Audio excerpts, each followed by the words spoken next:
The town of Cromwell is on the edge of Greater Hartford and is best known for hosting the Travelers Championship. They elected a new mayor, and they are looking forward to growing.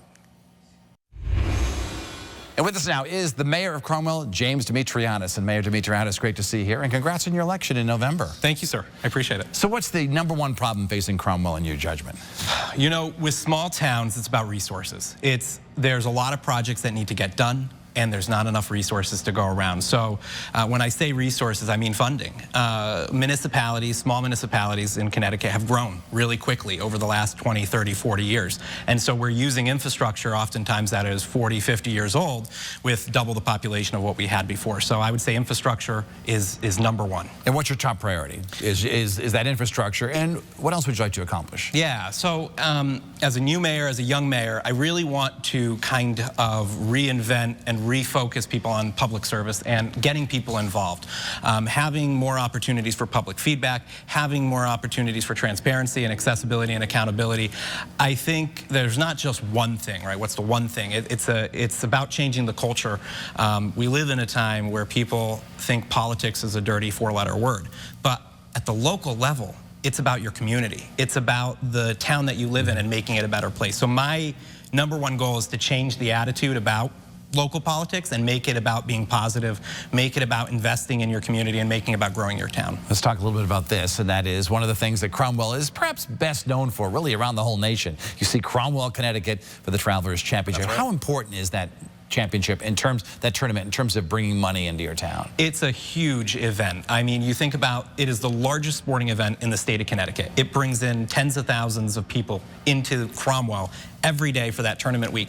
And then for the weeks leading up to it and the weeks after, you have workers working to put it together. Those workers are eating at local restaurants. The talent and other folks that come in are staying at local hotels. The tourists that come in are staying at local hotels, eating at local restaurants. It's a really huge boost to the local economy, and we participate, a couple of our charities in town participate in something called Birdies for Charity, which Travelers does, where people can donate, and Webster Bank matches 15% of donations. And so we have 2 Cromwell charities that are partners in that event each year. So that's the biggest economic impact. What's the biggest employer in Cromwell? Biggest employer in Cromwell is Attlebrook.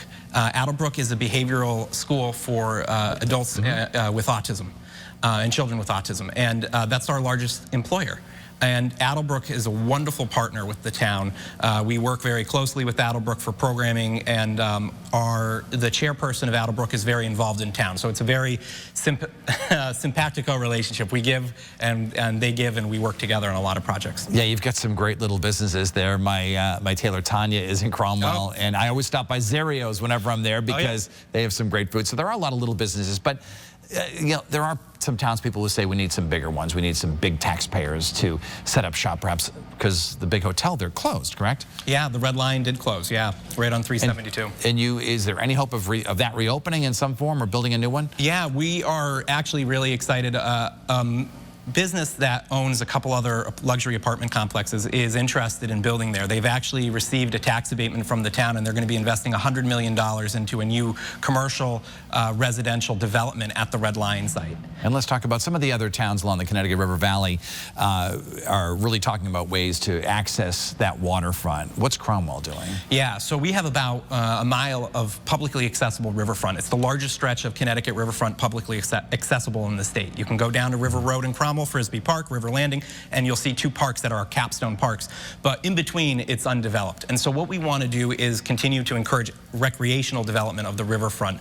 We also want to work with our neighboring town of Middletown to try to find opportunities to connect the 2 riverfronts. I've proposed a bike trail along Route 9. Right now, Route 9 is in the process of being realigned, and I'm hopeful that we can continue to explore a bike trail along the Connecticut River so residents can enjoy the waterfront. Well, Cromwell, I spent a lot of time there, particularly in the summer. So the mayor, James Demetriades, we thank you so much for being on the program today. Thank you for having me. And best of luck. We'll see you at the Travelers. And in a moment, UConn continues to celebrate their back-to-back championships.